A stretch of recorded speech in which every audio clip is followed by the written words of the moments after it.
Quand donc Jésus eut pris le vinaigre, il dit « C'est accompli ». Et ayant baissé la tête, il remit son esprit. Jésus s'écria d'une voix forte « Père, je remets mon esprit entre tes mains. » Et, en disant ces paroles, il expira. Mais Dieu fait éclater son amour envers nous en ce que, lorsque nous étions encore des pécheurs, Christ est mort pour nous. Lorsque Jésus pencha sa tête et mourut, l'univers et tous ceux de la terre qui avaient été témoins des événements conduisant à sa mort contemplèrent la démonstration la plus puissante de l'amour du Père pour la race humaine. Malgré toutes les moqueries, les crachats, les coups de poing et de fouet, Jésus ne rétorqua jamais. Au contraire, il pria « Père, pardonne-leur, car ils ne savent pas ce qu'ils font. » Alors que Jésus mourait dans l'agonie, il pensa à sa mère terrestre Marie et demanda à Jean de prendre soin d'elle. Il pardonna au larron repentant et lui promit la vie éternelle. Après avoir été témoin de ces événements, un soldat romain, en accord avec ceux qui l'accompagnaient, confessa « Assurément, cet homme était le Fils de Dieu. » Quel amour patient, endurant et incroyable! Notre Sauveur avait patiemment enduré la manifestation la plus cruelle, injuste et violente de la haine humaine inspirée par des démons. Satan avait excité la haine des chefs juifs, des prêtres et de la populace. Dans leurs actions, nous contemplons le caractère de Satan, violent, rempli de haine, trompeur, impitoyable et cruel jusqu'au bout. Le caractère de Satan fut pleinement révélé. Dans l'histoire de la croix, nous voyons le caractère de Dieu pleinement révélé en Christ et le caractère de Satan révélé dans les hommes. En se soumettant à la mort, notre Seigneur Jésus vainquit celui qu'il avait détesté depuis le début de la controverse. En parlant de Satan, Jésus dit aux pharisiens « Vous avez pour père le diable, et vous voulez accomplir les désirs de votre père. Il a été meurtrier dès le commencement, et il ne se tient pas dans la vérité, parce qu'il n'y a pas de vérité en lui. Lorsqu'il profère le mensonge, il parle de son propre fond, car il est menteur et le père du mensonge. » L'esprit trompeur et menteur de Satan se trouve révélé dans l'arrestation de Christ de nuit et la farce d'un jugement accompagné de témoins contradictoires pour le condamner. Nous voyons sa cruauté et sa dureté dans les moqueries et les coups. Dans la crucifixion, nous voyons les extrêmes de sa violence. Par la mort, Christ vainquit Satan. Comme nous le dit l'Écriture, « Ainsi donc, puisque les enfants participent au sang et à la chair, il y a également participé lui-même, afin que, par la mort, il anéantisse celui qui a la puissance de la mort, c'est-à-dire le diable. » La Bible enseigne que Satan a la puissance de la mort. Cela soulève une question cruciale pour comprendre le caractère de Dieu. Comment est-il possible pour Satan d'avoir la puissance de la mort, alors que c'est Dieu qui a dit à Adam et Ève « Mais tu ne mangeras pas de l'arbre de la connaissance du bien et du mal, car le jour où tu en mangeras, tu mourras. » Dieu a-t-il menacé de tuer Adam et Ève s'ils mangeaient du fruit de la connaissance du bien et du mal? La Bible dit clairement ce qui tue le pécheur. « Car le salaire du péché, c'est la mort. Le mal fera mourir le méchant, et ceux qui haïssent le juste seront détruits. Mais celui qui pêche contre moi nuit à son âme. Tous ceux qui me haïssent aiment la mort. » La mort est la conséquence du péché. C'est la culpabilité d'agir d'une manière égoïste, violente et remplie de haine contre notre Père aimant qui tuera le pécheur. La Bible nous dit que Christ a non seulement la vie, mais qu'il est la vie. Jésus lui dit « Je suis le chemin, la vérité et la vie. » Jésus lui dit « Je suis la résurrection et la vie. Celui qui croit en moi vivra, quand même il serait mort. » Ce qui était dès le commencement, ce que nous avons entendu, ce que nous avons vu de nos yeux, ce que nous avons contemplé et que nos mains ont touché concernant la parole de vie, car la vie a été manifestée, et nous l'avons vue, et nous lui rendons témoignage, et nous vous annonçons la vie éternelle, qui était auprès du Père, et qui nous a été manifestée. Il nous faut être très attentifs aux paroles de Jésus. Non seulement il a la vie, mais il est la vie. Si Jésus est la vie, il ne peut alors avoir aucun rapport avec la mort. Si Jésus est la vie, il ne peut alors pas causer la mort. Notez soigneusement comment Jésus exprime cela. Le voleur ne vient que pour dérober, égorger et détruire. Moi, je suis venu afin que les brebis aient la vie et qu'elles soient dans l'abondance. C'est le voleur qui tue, mais c'est Christ qui donne la vie. Si Christ donnait la mort à ceux qui transgressent la loi de son Père, Christ aurait alors la puissance de la vie et de la mort. Par cela, nous voulons dire que la vie et la mort procèdent de lui. Mais c'est là une contradiction complète, et c'est la raison pour laquelle la Bible nous dit que Satan a la puissance de la mort. Satan ne pourrait pas avoir la puissance de la mort si Christ utilisait sa puissance pour tuer les gens. Cela voudrait dire que Christ aurait la puissance de la mort, mais la Bible dit clairement que Satan a la puissance de la mort. La mort est aussi directement liée aux ténèbres. Avant que je m'en aille, pour ne plus revenir dans le pays des ténèbres et de l'ombre de la mort. Ceux qui avaient pour demeure les ténèbres et l'ombre de la mort vivaient captifs dans la misère et dans les chaînes. Par ailleurs, nous lisons de Christ. En lui était la vie, et la vie était la lumière des hommes. Il nous est dit que la vie était en Christ. Il n'est pas dit la vie et la mort.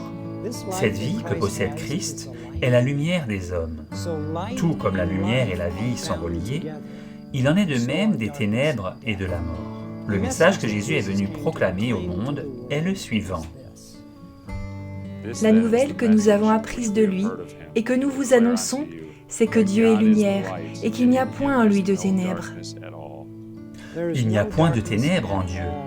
Cela signifie qu'il n'y a pas de mort en lui. Et cela nous conduit à conclure logiquement que Dieu n'est pas l'auteur de la mort. Il n'a pas non plus la puissance de la mort.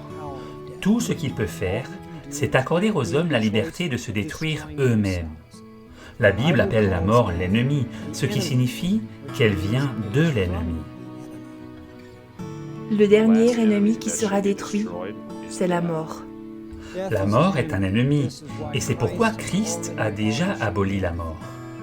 Qui nous a sauvés et nous a adressé une sainte vocation, non à cause de nos œuvres, mais selon son propre dessein, et selon la grâce qui nous a été donnée en Jésus-Christ avant les temps éternels, et qui a été manifestée maintenant par l'apparition de notre Sauveur Jésus-Christ, qui a détruit la mort et a mis en évidence la vie et l'immortalité par l'Évangile. En Christ, il n'y a pas de mort. C'est la raison pour laquelle Jésus dit à Marthe: Et quiconque vit et croit en moi ne mourra jamais. Crois-tu cela? Comment est-il possible pour la personne qui croit en Jésus de ne jamais mourir? Les gens meurent toujours. Remarquez comment Jésus se réfère à la mort. Après ces paroles, il leur dit: Lazare, notre ami, dort, mais je vais le réveiller. Il leur dit: Retirez-vous, car la jeune fille n'est pas morte, mais elle dort. Et ils se moquaient de lui. Il n'y a qu'une seule personne dans toute l'histoire qui soit morte selon cette définition. Mais celui qui a été abaissé pour un peu de temps au-dessous des anges, Jésus, nous le voyons couronné de gloire et d'honneur à cause de la mort qu'il a soufferte, afin que par la grâce de Dieu, il souffrit la mort pour tous. Jésus est la seule personne qui est réellement morte. Comme il l'a lui-même dit, le restant de ceux qui ont vécu dorment dans la tombe. Tous ressusciteront, soit pour la vie éternelle, soit pour participer à la seconde mort, c'est-à-dire la deuxième fois que la mort existera dans l'histoire de l'univers. Lorsque Jésus s'est écrié « Je remets mon esprit entre tes mains », en portant les péchés du monde entier, il a anéanti la puissance de la mort. Il a complètement aboli la nécessité pour quiconque de mourir. C'est ainsi que maintenant même, la Bible nous dit que la mort est déjà abolie. La seule raison pour laquelle les gens mourront à la fin des temps est qu'ils refusent d'accepter la vie qui existe en Christ. Vous ne pouvez pas abolir la mort, puis ensuite causer la mort. Cela est complètement impossible. Lorsque les méchants sont finalement détruits, la Bible dit: Et la mort et l'enfer furent jetés dans les temps de feu. C'est la seconde mort. Il est souvent exprimé que le lac de feu est l'enfer. Mais la Bible nous dit que l'enfer est jeté dans les temps de feu, avec la mort. Qu'est-ce que le lac de feu? C'est exactement la même expérience que celle que Jésus souffrit sur la croix. Notre Dieu est un feu consumant. La pureté de son caractère et le désintéressement de son amour montrent aux pécheurs la culpabilité terrible de leur égoïsme. La lumière brille dans les ténèbres, et comme les méchants refusent d'accepter la grâce, ils s'écrient comme Caïn, « Mon iniquité est plus grande que ce qui peut être pardonné. » Et ils sont écrasés par leur propre culpabilité. C'est ainsi que le mal frappe le méchant, et le salaire du péché, c'est la mort. Si Dieu et son Fils tuent les gens, ils ont alors la mort dans leur esprit. Si cela était vrai, la mort ne pourrait jamais être détruite et ne serait pas considérée comme une ennemie. Il nous faut une fois de plus affirmer que Christ n'a pas simplement la vie éternelle, il est la vie éternelle. Vous ne pouvez pas être la vie éternelle et avoir la mort dans votre caractère en même temps. Ce n'est simplement pas possible.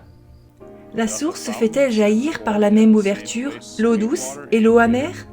Considérons un autre point vital à cette question. Ainsi, nous tous qui, le visage découvert, contemplons comme dans un miroir la gloire du Seigneur, nous sommes transformés à son image, de gloire en gloire, comme par l'Esprit du Seigneur.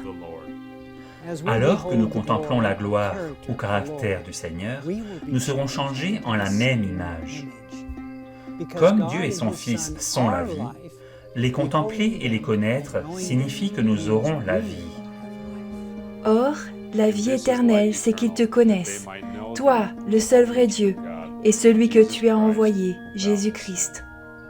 Cela signifie que si nous lisons les histoires bibliques de l'Ancien Testament tout en croyant que Dieu tue les gens, en contemplant cela comme étant le caractère de Dieu, nous l'intégrerons à notre caractère. Maintenant, pensez-y d'une autre perspective.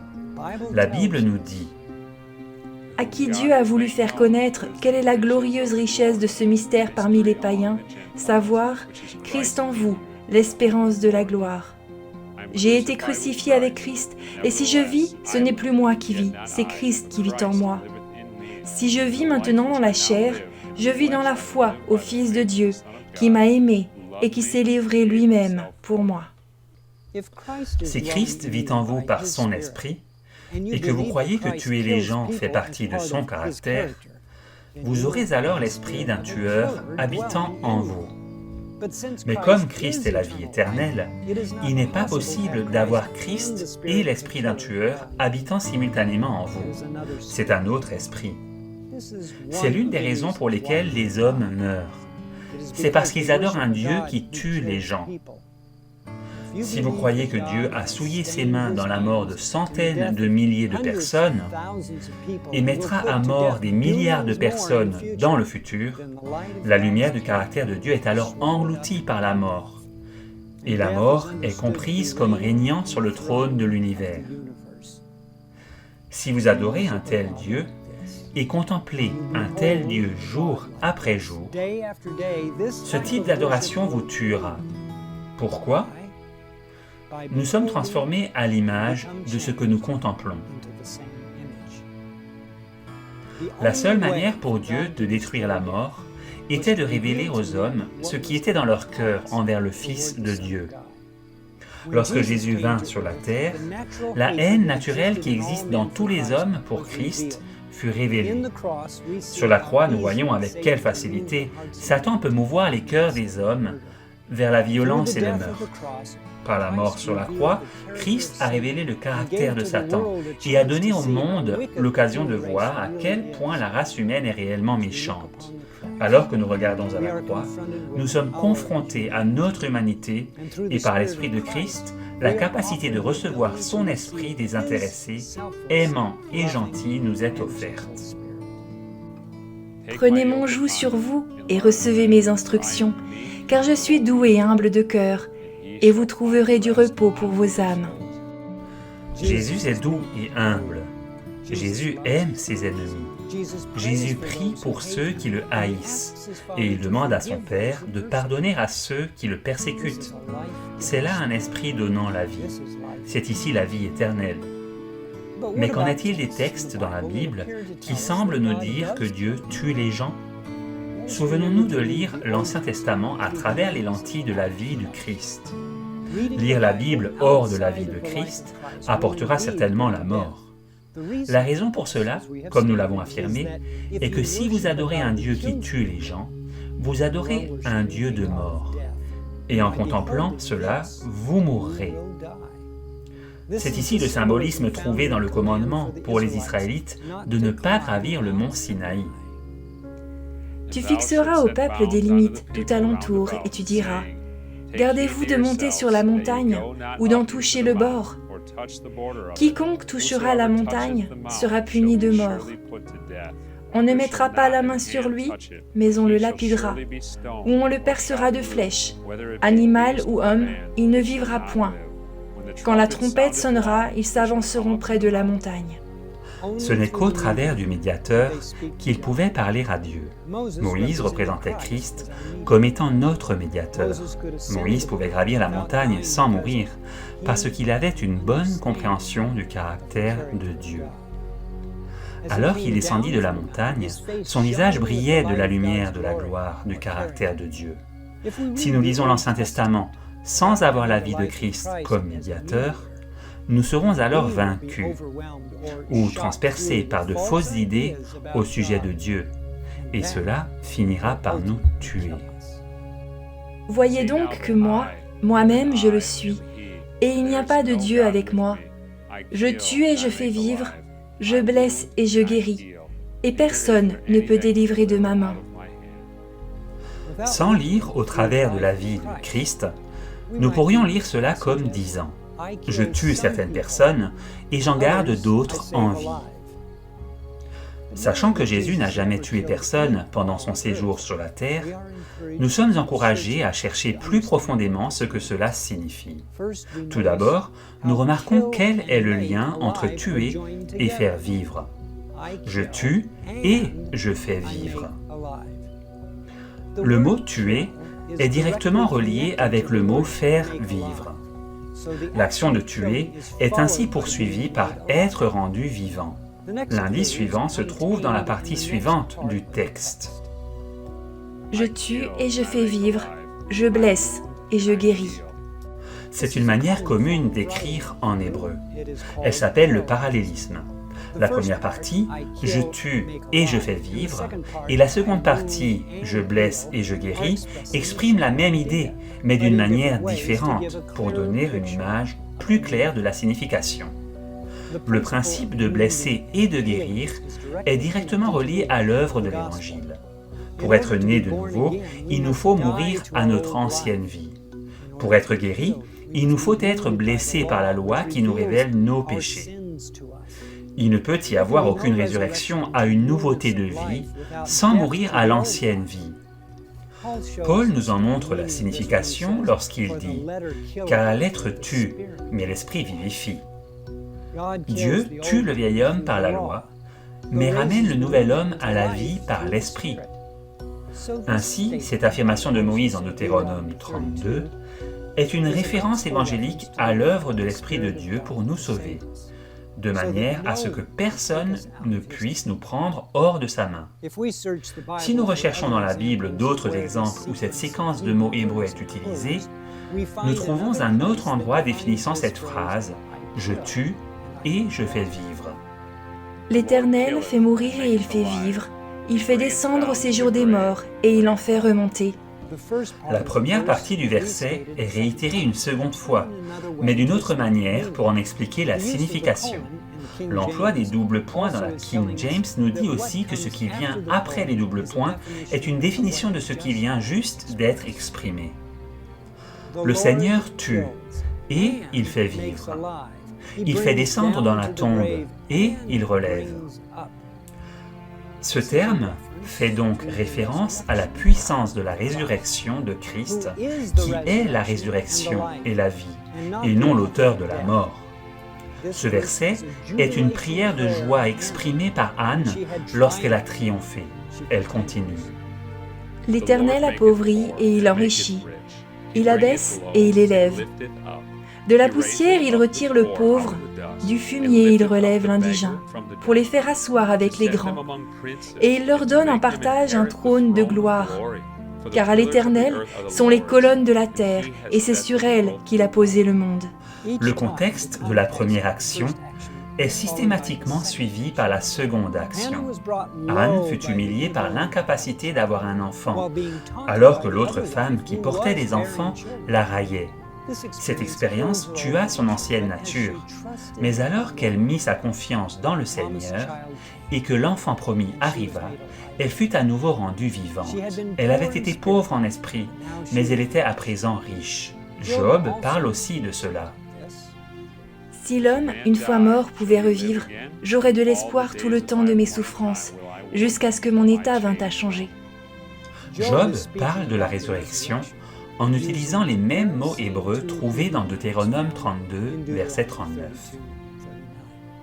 Lorsque Naaman s'approcha du roi d'Israël pour demander la guérison, le roi utilisa cette même expression. Après avoir lu la lettre, le roi d'Israël déchira ses vêtements et dit « Suis-je Dieu pour tuer et pour faire vivre, qu'il s'adresse à moi afin que je guérisse un homme de sa lèpre ? Sachez donc et comprenez qu'il cherche une occasion de dispute avec moi. » Naaman était condamné à mort à cause de sa lèpre.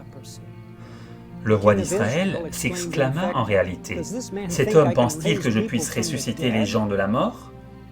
Ainsi, lorsque nous appliquons les principes consistant à lire l'Ancien Testament au travers des lentilles de la vie de Jésus, et lorsque nous appliquons les règles de Miller, nous disant de rechercher dans la Bible d'autres endroits où cette phrase se trouve, la Bible nous dit alors ce que cela signifie.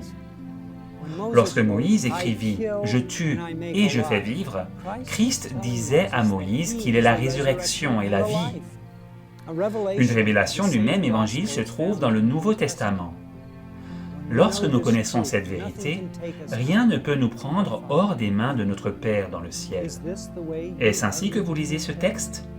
Ou bien lisez-vous toujours ce texte comme si Dieu vous disait « Je tue certaines personnes et j'en sauve d'autres ».